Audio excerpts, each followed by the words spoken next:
ಪ್ರಶ್ನೆ ಕೇಳೋದಕ್ಕೂ ಒಂದು ಸ್ಥಿತಿ ಇದೆ. ಪ್ರಶ್ನೆ ಕೇಳೋರು ಪ್ರಶ್ನೆ ಕೇಳೋಕ್ಕೆ ಪ್ರಶ್ನೆ ಕೇಳಬಾರ್ದು. ಪ್ರಶ್ನೆ ನಮ್ಮಲ್ಲಿ ಉದ್ಭವ ಆಗಬೇಕು. ಪ್ರಶ್ನೆಗೆ ಉತ್ತರ ತಿಳ್ಕೊಳ್ಳೋ ಕುತೂಹಲ ಇರಬೇಕು, ಕಾತರ ಇರಬೇಕು. ಉತ್ತರಕ್ಕೆ ಕಾಯಬೇಕು. ಜೀವ ಪರಿತಪಿಸಬೇಕು. ಉತ್ತರಕ್ಕೆ ಒಳಗಡೆಯಿಂದ ಪ್ರಶ್ನೆ ಮೂಡಬೇಕು. ಇದು ನಮ್ಮೊಳಗೆ ಮೂಡದೇ ಇದ್ದರೂ ಯಾರಾದರೂ ಪ್ರಶ್ನೆ ಕೇಳಿದ್ರೆ, ಹೌದಲ್ವಾ, ನನಗೂ ಇದ್ರ ಉತ್ತರ ಬೇಕಲ್ವಾ, ನನಗೂ ಈ ಪ್ರಶ್ನೆ ಇದೆ ಅಲ್ವಾ, ನನಗೂ ಈ ಉತ್ತರ ಉಪಯೋಗ ಆಗ್ಬೋದಲ್ವಾ. ಪ್ರಶ್ನೆ ಕೇಳುವಾಗ ಯಾರು ಉತ್ತರ ಕೊಡ್ತಾರೆ ಅವ್ರ ಬಗ್ಗೆ ನಂಬಿಕೆ, ವಿಶ್ವಾಸ, ಗೌರವ, ಭಕ್ತಿ. ಆಗ ಪ್ರಶ್ನೆ ಕೇಳುವಾಗ ಅಲ್ಲಿ ಆರ್ತತೆ, ದೀನತೆ ಇರುತ್ತೆ. ಪ್ರಶ್ನೆ ಟೀಚರು ಮಕ್ಕಳನ್ನ ಕೇಳ್ತಾರೆ, ಏಯ್ ಏನು ಗೊತ್ತಾ, ಇದಕ್ಕೆ ಉತ್ತರ ಹೇಳ್ತೀಯಾ, ಇದು ಗೊತ್ತಾ, ಇದಕ್ಕೆ ಹೇಳ್ತೀರಾ, ಇದು ನಮ್ಗೆ ಗೊತ್ತಿದೆಯಾ, ಹೇಳಿ, ಇದು ನಮ್ಗೆ ತಿಳ್ಕೋಬೇಕು ಅಂತಿದೆ, ನಿಮಗೆ ಗೊತ್ತಿದೆಯಾ ಅಂತ ಪರೀಕ್ಷೆ ಮಾಡೋ ಹಾಗೆ ಪ್ರಶ್ನೆ ಕೇಳಬಾರ್ದು. ಪ್ರಶ್ನೆ ಕೇಳುವಾಗ feel that you are empty, feel that you want to fill something with grace. Ask question. Before asking the question, half the answer you will get it. Then the next half, ಅದರಲ್ಲಿ ಕಾಲು ಭಾಗ silence ಇರುತ್ತೆ. ಇನ್ನು ಕಾಲು ಭಾಗ ಸಿಕ್ಕರೂ ಸಾಕು, ನೀವು ಪೂರ್ತಿ ಸಿಗುತ್ತೆ.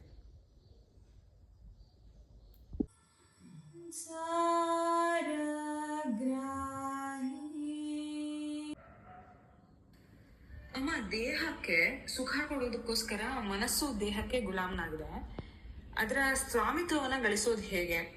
ಎಮೋಷನ್ ಇಂದ ಹಾರ್ಮೋನಲ್ ಇಂಬ್ಯಾಲೆನ್ಸ್ ಅನ್ನ ಸರಿ ಮಾಡ್ಕೊಳ್ಳೋದಕ್ಕೆ ಸಾಧ್ಯ ಆಗುತ್ತಾ? ಆಗೋದಾದ್ರೆ ಅದು ಹೇಗೆ? ಇದು ವೈಯಕ್ತಿಕವಾಗಿ ಅನಾರೋಗ್ಯಕ್ಕೆ ಏನಾದ್ರು ಕಾರಣವಾಗುತ್ತಾ? ಇದನ್ನ ಸರಿ ಮಾಡ್ಕೊಳ್ಳೋದು ಹೇಗೆ ಅನ್ನೋದು ಮುಂದಿನ ಪ್ರಶ್ನೆ. ಪ್ರಶ್ನೆ ಬಹಳ ವಿವೇಕದಲ್ಲಿದೆ. ಇದು ಬಹಳ ಸಹಾಯ ಆಗುತ್ತೆ ಕರೆಕ್ಟಾಗಿ ಫಾಲೋ ಮಾಡಿದ್ರೆ. ಇಂದ್ರಿಯಗಳಿಂದ ನಾವು ಬರೀ ಇಂದ್ರಿಯಗಳಿಂದ ಏನನ್ನೂ ಅನುಭವಿಸೋಕ್ಕಾಗಲ್ಲ. ಕಿವಿ ಇದ್ದರೆ ಅದು ಕೇಳಬೇಕಾದ್ರೆ, ಕೇಳಿದ್ದು ಎಂಜಾಯ್ ಮಾಡಬೇಕಾದ್ರೆ ಮೈಂಡ್ ಬೇಕು. ಅಂದರೆ ಕೇವಲ ಇಂದ್ರಿಯಗಳು ಸುಖವನ್ನು ಕೊಡಲ್ಲ. ಕಣ್ಣಿದೆ, ಆದರೆ ನೋಡ್ತಾ ಇರೋದು ಮನಸ್ಸು. ಮೂಗಿದೆ, ಮನಸ್ಸು ಬಂದರೆ, ಮನಸ್ಸು ಇದ್ದರೆ ವಾಸನೆ ಬರೋದು ನಿಮಗೆ. ಮನಸ್ಸು ಎಲ್ಲೋ ಇದ್ದರೆ ವಾಸನೆನೂ ಬರಲ್ಲ. ಅಂದರೆ ನೀವು ಮೈಂಡು ಆ ಮೊಮೆಂಟಲ್ಲಿ ಆ ಇಂದ್ರಿಯನ ಬಳಸ್ಕೊಂಡು ಯೂಸ್ ಮಾಡಿದ್ರೆ ಪ್ರಪಂಚನ ಗ್ರಹಿಸೋಕ್ಕೆ ಸಾಧ್ಯ. ಬರೀ ಇಂದ್ರಿಯಗಳು ಏನೂ ಪಾಪ ಮಾಡೋದಿಲ್ಲ. ಅದು ಕೇವಲ ತೂತುಗಳು, ಡಬ್ಬ ಇದ್ದಂಗೆ. ಅದು ಮೈಂಡ್ ಜೊತೆ ಕನೆಕ್ಟ್ ಆಗಲೇಬೇಕು. ಯಾವಾಗ ಮೈಂಡ್ ಡಿಸ್ಕನೆಕ್ಟ್ ಆಗುತ್ತೆ, ಏನೂ ನಿಮಗೆ ಪರ್ಸೀವ್ ಮಾಡೋಕ್ಕಾಗಲ್ಲ. You become totally inert. ಯಾವ ಅನುಭವನೂ ಬರಲ್ಲ. ಪ್ರಪಂಚದಿಂದ ಏನೂ ಗ್ರಹಿಸೋಕ್ಕಾಗಲ್ಲ. ಮನಸ್ಸು ಚುರುಕಾಗಿ ಇಂದ್ರಿಯಗಳ ಜೊತೆಗೆ ಸೇರಿಕೊಂಡೇ ಕೆಲಸ ಮಾಡ್ತಾ ಇರೋದು. ಅದನ್ನು ಬೇರ್ಪಡಿಸೋಕ್ಕಾಗಲ್ಲ, ಅಷ್ಟು ಸೇರಿಕೊಂಡಿದೆ. ಸುಖ ಅನ್ನೋದು ಅನುಭವ. ಇಂದ್ರಿಯಗಳಿಂದ ವಸ್ತು, ವಿಷಯ, ವಿಚಾರ, ವ್ಯಕ್ತಿಗಳಿಂದ ಸುಖ ಮನಸ್ಸಿನಿಂದ ಸಿಗತ್ತೆ. ಮನಸ್ಸು ಇಂದ್ರಿಯಗಳ ಒಂದು ಯೋಗದಲ್ಲಿ ಸಿಗತ್ತೆ ಸುಖ. ಆ ಸುಖ ದೈಹಿಕವಾಗಿದ್ದರೆ ಇದ್ದರೆ ಅದರ ಎಮೋಷನ್ಸು ಬಹಳ ಲೋ ಲೆವೆಲ್ನಲ್ಲಿ ಇರುತ್ತೆ. ಇದನ್ನೇನೆ ಕಾಮ ಅಂತ ಹೇಳ್ತೀವಿ. Pleasure. You are only pleasant in the body with 5 senses ಅಂತ. ತಿಂದರೆ ಸುಖ, ಎಷ್ಟೊತ್ತು ಸುಖ, ತಿನ್ನೋವರೆಗೂ ಸುಖ. ತಿಂದಾದ ಮೇಲೆ ಅದನ್ನೇ ಜಾಸ್ತಿ ತಿಂದರೆ ಆಸೆಪಟ್ಟು ಆಮೇಲೆ ನೋವು ಆಗೋದು, ಹೊಟ್ಟೆ ನೋವು ಬರೋದು, ಭೇದಿ ಆಗೋದು ಆಗುತ್ತೆ. ಅದೇ ಸುಖ ದುಃಖಕ್ಕೆ ಕಾರಣವಾಗುತ್ತೆ. ಹೀಗೆ ಎಲ್ಲ ವಿಷಯದಲ್ಲೂ ಕೂಡ ಜಾಸ್ತಿ ನೋಡೋದು, ಜಾಸ್ತಿ ಕೇಳೋದು, ಇತಿಮಿತಿಗಳಿಲ್ಲದೆ ಇದ್ದರೆ ಸುಖವೇ ದುಃಖವಾಗುತ್ತೆ. ಆದರೆ ಈ ಒಂದೊಂದು ಸತಿ ಮನಸ್ಸಿನಲ್ಲಿ ನಾವು ಎಮೋಷನ್ನ ಅನುಭವಿಸಿದಾಗ ಬಾಡಿನಲ್ಲಿ ಒಂದು ಪರಿಣಾಮ ಆಗೇ ಆಗುತ್ತೆ. ಮನಸ್ಸಲ್ಲಿ ಏನು ನಡೆದಿದೆ, ಏನು ಭಾವನೆ, ಏನು ಯೋಚನೆಗಳು ಬಂದಿದೆ, ಅದಕ್ಕೆ ತಕ್ಕಂಥದ್ದು ಬಾಡಿ ಮೇಲೆ ಪರಿಣಾಮ ಆಗತ್ತೆ. ಬಾಡಿನಲ್ಲಿ ಪರಿಣಾಮ ಆಗತ್ತಲ್ಲ, ನೋವಿರ್ಬೋದು, ಸಂಕಟ ಇರ್ಬೋದು, ಬಾಡಿನಲ್ಲಿ ಒಂದು ಪ್ಲೆಸೆಂಟ್ನೆಸ್ ಇರ್ಬೋದು, ಎಲ್ಲವೂ ಪುನಃ ಮನಸ್ಸಿನ ಮೇಲೆ ರಿಫ್ಲೆಕ್ಟ್ ಆಗುತ್ತೆ. ಮನಸ್ಸು ದುಃಖ ಆಗಿದ್ದರೆ ತಪ್ಪಿಸ್ಕೊಂಡು ಓಡುತ್ತೆ, ಸುಖ ಆಗಿದ್ದರೆ ಮತ್ತೆ ಅದ್ರ ಹಿಂದೆ ಬೀಳತ್ತೆ. ಹಾಗೆ ಮನಸ್ಸು ದೇಹ ಎರಡೂ ಕೂಡ ಒಂದಕ್ಕೊಂದು ಬಿಡದೆ ಕೆಲಸ ಮಾಡ್ತಾ ಇದೆ. ಇದಕ್ಕೆ ದುಃಖ ಆದರೆ ಇಲ್ಲಿ ನೋವು ಆದರೆ ಇದಕ್ಕೆ ದುಃಖ. ಕಂಟಿನ್ಯೂಸ್ ಆಗಿ ಭಯ ಬರೋದು ಅದಕ್ಕೇನೆ, ಮನಸ್ಸಿನಲ್ಲಿ ಬಾಡಿಗೆ ಏನು ದುಃಖ ನೋವಾಗುತ್ತೋ ಅಂತ ಭಯ. ಹೀಗೆ ಇದೆರಡೂ ಒಂದು ವಿಶ್ವ ಸರ್ಕಲ್ನಲ್ಲಿ ಸೇರ್ಕೊಂಡ್ಬಿಟ್ಟಿದೆ. ಇದಕ್ಕೆ ಇದು ದಾಸ, ಅದಕ್ಕೆ ಅದು ದಾಸ. ಯಾಕೆ ಹಿಂಗೆ ದಾಸ ಆಗಿದೆ ಅಂದರೆ ಬುದ್ಧಿ ನೆಟ್ಟಿಗಿಲ್ಲ, ಬುದ್ಧಿ ಸಮತೋಲನದಲ್ಲಿ ಇಲ್ಲ, ಬುದ್ಧಿನಲ್ಲೇ ಕಾನ್ಫ್ಲಿಕ್ಟ್ ಇದೆ. ಒಂದು ಸತಿ ಬುದ್ಧಿ ಅಹಂಕಾರ ಹೇಳ್ದಂಗೆ ಬೇಕು ಅನ್ನತ್ತೆ, ಮನಸ್ಸು ಮೂಲಕ ಅದ್ರ ಹಿಂದೆ ಹೋಗುತ್ತೆ. ಅಹಂಕಾರ ಹೇಳುತ್ತೆ ಇದು ಬೇಡ ಅಂತ, ಬುದ್ಧಿ ಹೇಳುತ್ತೆ ಬೇಡ ಅಂತ ಡಿಸೈಡ್ ಮಾಡುತ್ತೆ, ಮನಸ್ಸು ತಪ್ಪಿಸ್ಕೊಂಡು ಹೋಗುತ್ತೆ. ಹೇಗೆ ಕನೆಕ್ಷನ್ ಇದೆ? ಎಲ್ಲವನ್ನೂ ಅಹಂಕಾರವೇ ಕೀ. ನನಗೆ ಬೇಕಾ, ನನಗೆ ಬೇಡವಾ, ನನಗೆ ಸುಖನಾ, ನನಗೆ ದುಃಖನಾ, ನಾನು ನನಗೆ ನನ್ನ ಬುದ್ಧಿ ಈಗ ಇಂಬ್ಯಾಲೆನ್ಸಲ್ಲಿ ಇರುತ್ತೆ ಯಾವಾಗಲೂ. ಒಂದು ಸತಿ ಬೇಕು ಅನ್ನಿಸುತ್ತೆ, ಒಂದು ಸತಿ ಬೇಡ ಅನ್ನುತ್ತೆ, ಒಂದು ಸತಿ ಸರಿ, ಒಂದು ಸತಿ ತಪ್ಪು. ಅದು ತಿಕ್ಲು ಅಂತ ಹೇಳ್ತಾರೆ ಇದಕ್ಕೆ. ಇಂಬ್ಯಾಲೆನ್ಸ್ ಅಂದರೆ ಏನು? ಯಾವುದು ಅಡ್ಡಗೋಡೆ ಮೇಲೆ ದೀಪ ಹಾಕ್ದಂಗೆ ಅದಕ್ಕೆ ಜನ ಮಾತಾಡೋದು. ಜನಕ್ಕೆ ಮಾತಾಡುವಾಗಲೇ ಗೊತ್ತಾಗುತ್ತೆ ಇವ್ರ ಬುದ್ಧಿ ನೆಟ್ಟಿಗಿಲ್ಲ, ಇವ್ರ ಬುದ್ಧಿ ಸೊಟ್ಟಗಿದೆ, ಅಥವಾ ಇಂಬ್ಯಾಲೆನ್ಸಲ್ಲಿದೆ, ಸ್ಟಡಿ ಇಲ್ಲ. ಅದಕ್ಕೆ ಒಂದೊಂದು ಸತಿ ಒಂದೊಂದು ಹೇಳ್ತಾರೆ. ಇದು ಅಡ್ಡಗೋಡೆ ಮೇಲೆ ದೀಪ ಕೊಟ್ಟಂಗೆ ಏನಾದರೂ ನೀವು ಕೇಳಿ ನಿರ್ಧಾರವಾಗಿ ಅವರಿಂದ ಉತ್ತರ ಬರಲ್ಲ. ನೋಡ್ತೀನಿ ಅಂತಾರೆ, ಅಂದರೆ ಗೊತ್ತಿಲ್ಲ ಅಂತ, ಇಲ್ಲೂ ಅಲ್ಲ ಅಲ್ಲೂ ಅಲ್ಲ, ಆದರೆ ಮಾಡ್ತೀನಿ ಅಂತಾರೆ. ಕಾನ್ಫಿಡೆನ್ಸ್ ಇಲ್ಲ, ಡಿಸಿಷನ್ ಇಲ್ಲ. ಇದನ್ನೇ ಹೇಳೋದು, ಅವರು ಡಿಸೈಡ್ ಮಾಡೋಕ್ಕಾಗಲ್ಲ, ಡಿಸಿಷನ್ ಇಲ್ಲ, ಅಡ್ಡಗೋಡೆ ಮೇಲೆ ದೀಪ ಇಟ್ಟಂಗೆ ಹೇಳ್ತಾರೆ ಎಲ್ಲ. ಅವ್ರನ್ನ ಯಾರು ನಂಬ್ತಾರೆ? ಯಾರೂ ನಂಬಲ್ಲ. ಈ ಕಡೆನೂ ಇಲ್ಲ, ಆ ಕಡೆನೂ ಇಲ್ಲ, ಹೀಗೂ ಇಲ್ಲ, ಹಾಗೂ ಇಲ್ಲ. ಯಾಕೆ ಹೀಗಾಗ್ತಾ ಇದೆ ಬುದ್ಧಿ ಅಂದರೆ, ನಮಗೇನು ಬೇಕೋ ಇಷ್ಟ ಬಂದಂಗೆ ಇರ್ತಾರವರು. ಅದು ಫ್ರೀಡಮ್ ಅಲ್ಲ. ಅವರು ಅಹಂಕಾರಕ್ಕೆ ದಾಸರಾಗಿದ್ದಾರೆ, ಅವರು ಸ್ಲೇವರಿ. ಇದು ಇಷ್ಟ ಬಂದಂಗೆ ಇರೋದು ಇಲ್ಲಿ ಸ್ವೈಚ್ಛೆ, ಸ್ವೇಚ್ಛಾಚಾರ. ಅದರಿಂದ ಇಲ್ಲಿ ಬುದ್ಧಿ ನೆಟ್ಟಿಗಿಲ್ಲ. ಯಾಕೆಂದರೆ ಅಹಂಕಾರ ಅವ್ರನ್ನ ಆ ರೀತಿ ಆಳ್ತಾ ಇರುತ್ತೆ. ಇಲ್ಲಿ ಬಿಡುಗಡೆ ಆಗಬೇಕಾಗಿರೋದು ಅಸತ್ಯ, ಮಾಯೆಯ ಅಹಂಕಾರದಿಂದಲೇ ಪುನಃ ರೂಟ್ ಅದೇನೇನೆ. ಅಲ್ಲಿ ಬಿಡುಗಡೆ ಆದರೆ ಬುದ್ಧಿ ಫ್ರೀ ಆಗುತ್ತೆ. ಬುದ್ಧಿ ಫ್ರೀ ಆದರೆ ಸಮತ್ವಕ್ಕೆ ಹೋಗುತ್ತೆ. ಸಮತ್ವದಲ್ಲಿದ್ದರೆ ಮನಸ್ಸನ್ನು ಆಳುತ್ತೆ. ಮನಸ್ಸನ್ನು ಆಳಿದ್ರೆ ಇಂದ್ರಿಯನ ಬೇಕಾದಾಗ ಉಪಯೋಗಿಸ್ಕೊಳುತ್ತೆ. ಬಿಡಿ ಮಾಡಿದ್ರೆ ಪಕ್ಕಕ್ಕಿಡುತ್ತೆ. ಇಷ್ಟೂ ಸಾಧ್ಯ.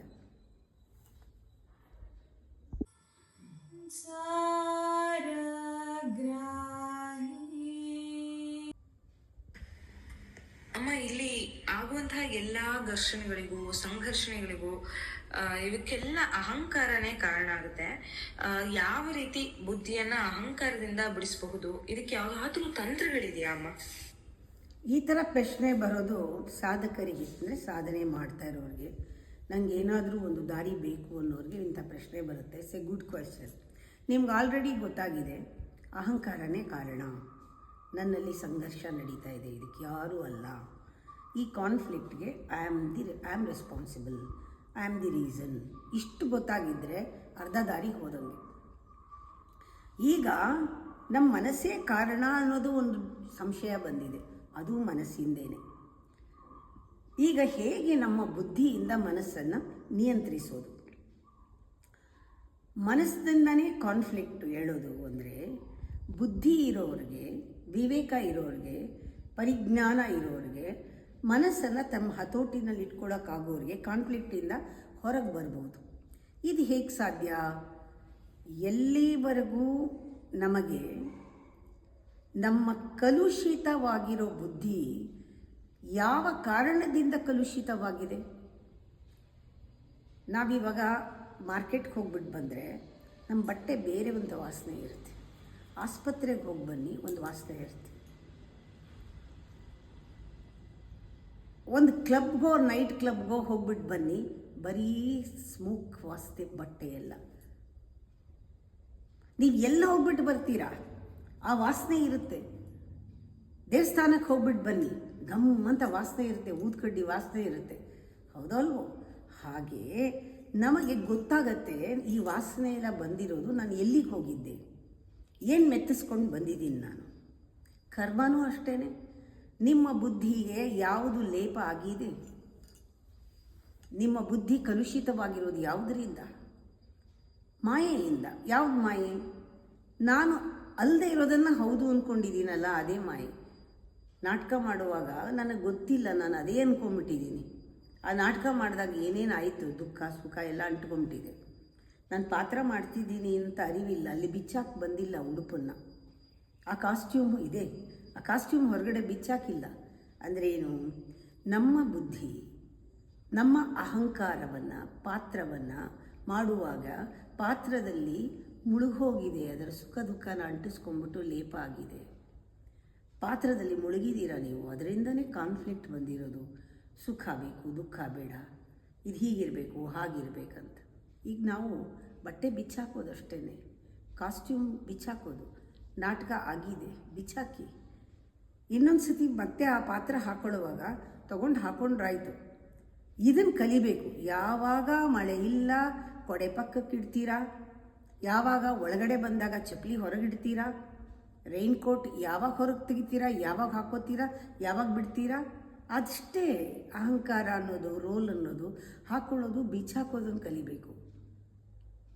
ಇದೇ ಜಾಣ್ತನ. ನಮ್ಮ ಬುದ್ಧಿಗೆ ಒಂದು ಪೋಷಾಕು ಬೇಕು, ಹಾಕೊಳ್ಳಿ, ನೀಡಿದೆ, ಆಯಿತು ಕೆಲಸ, ಬಿಚ್ಚಾಕಿ. ಬುದ್ಧಿನ ಫ್ರೀ ಮಾಡಿ.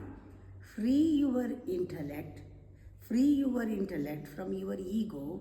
Now intellect is not an intellect, it's an intelligence. Pure intelligence is minus ego. Intellect minus ego is equal to pure intelligence. That ಈ ನ್ಯಾಕ್ ಕಲ್ತ್ಕೋಬೇಕದು. ನಾಟಕ ಮಾಡೋ ನ್ಯಾಕ್ ಕಲಿಬೇಕು. ನಾಟಕದಲ್ಲಿ ಮುಳುಗಿದ್ರೆ, ಒಂದು ಪಾತ್ರದಲ್ಲಿ ಮುಳುಗಿದ್ರೆ ಅದೇ ವೇಷ ಹಾಕ್ಕೊಂಡು ಇನ್ನೊಂದು ಪಾತ್ರ ಮಾಡಿದ್ರೆ ಸೂಟ್ ಆಗಲ್ಲ, ಕಾನ್ಫ್ಲಿಕ್ಟ್ ಆಗುತ್ತೆ.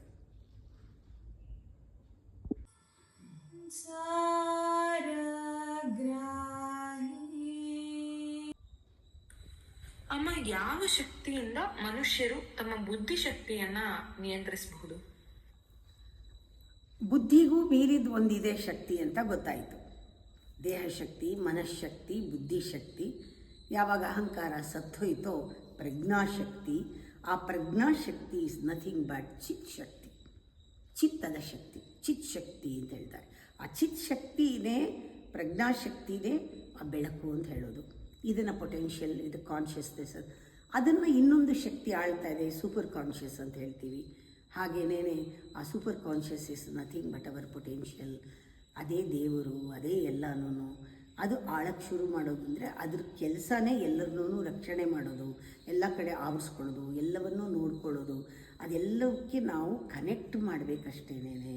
ಮೆಡಿಟೇಷನ್ನಲ್ಲಿ ನಾವು ಆ ಶಕ್ತಿನ ಕನೆಕ್ಟ್ ಮಾಡಿದ ತಕ್ಷಣ ನಮಗೆ ಗೊತ್ತಾಗತ್ತೆ, ಓ ಈ ಸ್ಪಿರಿಟ್ಟೇ ನಮಗೆ ಬೇಕಾಗಿರೋದು, ಇದು ನನ್ನ ಬುದ್ಧಿಯನ್ನು ಹತೋಟಿನಲ್ಲಿಟ್ಕೊಳ್ಳುತ್ತೆ. ಆ ಬುದ್ಧಿಯನ್ನು ಹತೋಟಿನಲ್ಲಿಟ್ಕೊಂಡು ಚಿತ್ ಶಕ್ತಿಯಿಂದ ಕೆಲಸ ಮಾಡ್ತೀವಿ ನಾವು. ಇದು ಒಳಗಡೆ ಶಕ್ತಿ, ಇದು ಆತ್ಮಬಲ, ಇದು ಅನ್ಲಿಮಿಟೆಡ್ ಎನರ್ಜಿ, ಇದು ಅನ್ಬೌಂಡೆಡ್ ಎನರ್ಜಿ. ಈ ಎನರ್ಜಿ ಯಾರಿಗೆ ಫೀಲ್ ಆಯಿತೋ ಅವರಿಗೆ ಬುದ್ಧಿನೂ ವಿವೇಕದಲ್ಲಿರುತ್ತೆ, ಬ್ಯಾಲೆನ್ಸ್ಡ್ ಆಗಿರುತ್ತೆ, ಮನಸ್ಸು ವಿಶಾಲವಾಗಿರುತ್ತೆ, ದೇಹನೂ ಆರೋಗ್ಯವಾಗಿರುತ್ತೆ, ಜೀವನನೂ ಸುಂದರವಾಗಿರುತ್ತೆ.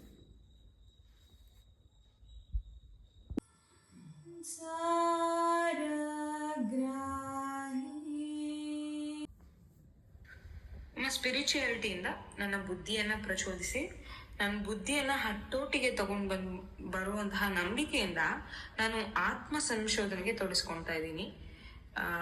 ನನಗೆ ಇದರಲ್ಲಿ ಹೇಗೆ ಮುಂದುವರಿಬೇಕು ಅನ್ನುವಂತಹ ಗೈಡೆನ್ಸ್ ಅನ್ನ ಕೊಡಿ ಅಂತ ಕೇಳಿದ್ದಾರೆ. Very nice. ಈ ಥರ ಪ್ರಶ್ನೆಗಳು ನಮ್ಮನಿಗೆ ಸವಾಲು ಹಾಕಿದಂಗಿದೆ.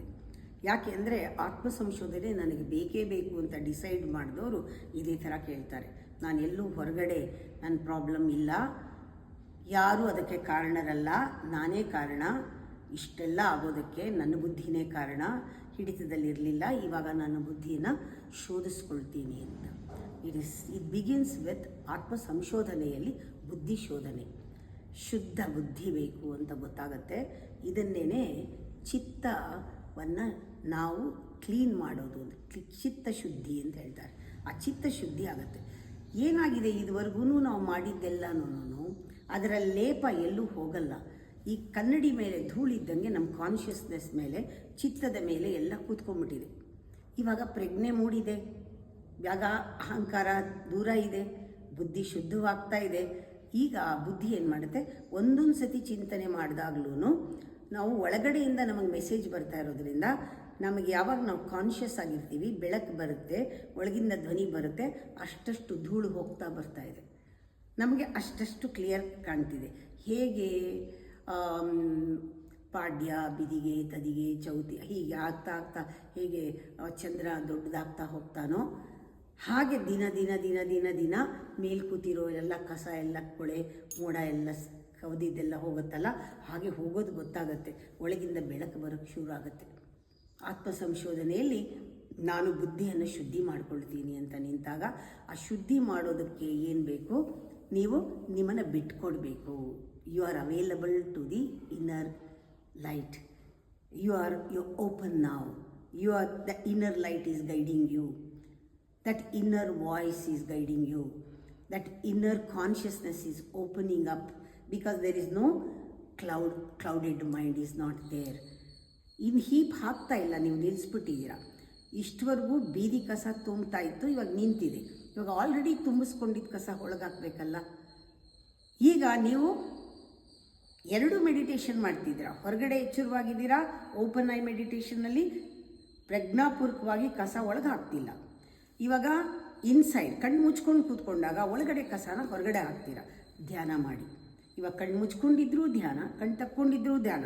ಕಣ್ಣು ತಕ್ಕೊಂಡಾಗ ಅಲರ್ಟ್ ಆಗಿದ್ದು, ಹೊರಗಡೆಯಿಂದ ರಿಯಾಕ್ಟ್ ಮಾಡದೆ ಹೊರಗಡೆ ಕಸಕ್ಕೆ ಬಾಗ್ಲಾಕಿದ್ದೀರಾ. ಈಗ ಒಳಗಡೆ ಇಲ್ಲಿ ಕ್ಲೀನಿಂಗ್ ಸ್ಟಾರ್ಟ್ ಆಗಿದೆ. ಕಣ್ಣು ಮುಚ್ಕೊಂಡು ಕೂತ್ಕೊಂಡಾಗ ಒಳಗಡೆ ಕಸ ದಿನಾಗಲೂ ಹೊರಗಡೆ ಹಾಕ್ತೀರಾ. ಇವಾಗ ತುಂಬಿಸ್ಕೊಳ್ಳೋ ಪ್ರೆಷರ್ ಇಲ್ಲ, ಎನರ್ಜಿ ಇದೆ, ಹೊರಗಡೆ ಕಸ ಹಾಕ್ತೀರಾ. ಬರ್ತಾ ಬರ್ತಾ ಬರ್ತಾ ನಿಮಗೆ ಒಳಗಡೆ ಲೈಟ್ ಜಾಸ್ತಿ ಆಗ್ತಾ ಆಗ್ತಾ ನಿಮ್ಗೆ ಆವಾಗ ಹೊರಗಡೆ ಒಳಗಡೆ ಅನ್ನೋ ವ್ಯತ್ಯಾಸ ಹೊಟ್ಟೋಗಿ ಯಾವಾಗಲೂ ಧ್ಯಾನದಲ್ಲಿರ್ತೀರ. ಇದಕ್ಕೆ ಆತ್ಮ ಸಂಶೋಧನೆ ಕರೆಕ್ಟಾಗಿ ಸ್ಟೆಪ್ ಬೈ ಸ್ಟೆಪ್ ತಾನೇ ಆಗುತ್ತೆ. ಬಿಟ್ಕೊಡ್ಬೇಕು ನಮ್ಮನ್ನು.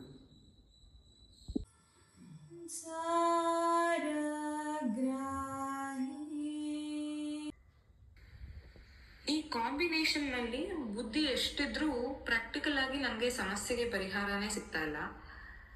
ಈಗ ಜೀವನದಲ್ಲೂ ಎಲ್ಲೂ ಪ್ರೋಗ್ರೆಷನ್ ಇಲ್ಲ, ಆಧ್ಯಾತ್ಮದಲ್ಲಂತೂ ಪ್ರೋಗ್ರೆಷನ್ ಆಗ್ತಾನೆ ಇಲ್ಲ. ಇದಕ್ಕೆ ಕಾರಣವೇನು, ಇದನ್ನು ಸರಿಪಡಿಸ್ಕೊಳ್ಳೋದು ಹೇಗೆ ಅನ್ನೋದು ಮುಂದಿನ ಪ್ರಶ್ನೆ ಅಮ್ಮ. ನಮಗೆ ಅಹಂಕಾರದಿಂದ ಬಿಡುಗಡೆ ಆದ ತಕ್ಷಣ ನಮಗೆ ಗೊತ್ತಾಗುತ್ತೆ, ನಾನಿದಲ್ಲ ನಾನಿದಲ್ಲ ನಾನಿದಲ್ಲ ನಾನಿದಲ್ಲ. ಆಗಲೇ ಸಾಧನೆ ಪ್ರಾರಂಭ ಆಗಿರುತ್ತೆ. ಈ ಪಾತ್ರಗಳು ಯಾವುದು ನಾನಲ್ಲ ಅಂತ ಒಂದೊಂದೇನೆ ಬಿಟ್ಟಾಗ ಪಾತ್ರನ ಬಿಡೋಕ್ಕಾಗಲ್ಲ. ಪಾತ್ರದ ಅಟ್ಯಾಚ್ಮೆಂಟ್ ಬಿಟ್ಟಿದ್ದೀರಾ, ಪಾತ್ರಕ್ಕೆ ಅಂಟ್ಕೊಂಡಿರೋದು ಬಿಟ್ಟಿದ್ದೀರಾ. ಆದರೆ ಪಾತ್ರ ಮಾಡಲೇಬೇಕು, ಪಾತ್ರದಿಂದ ಓಡೋಗೋಕ್ಕಾಗಲ್ಲ.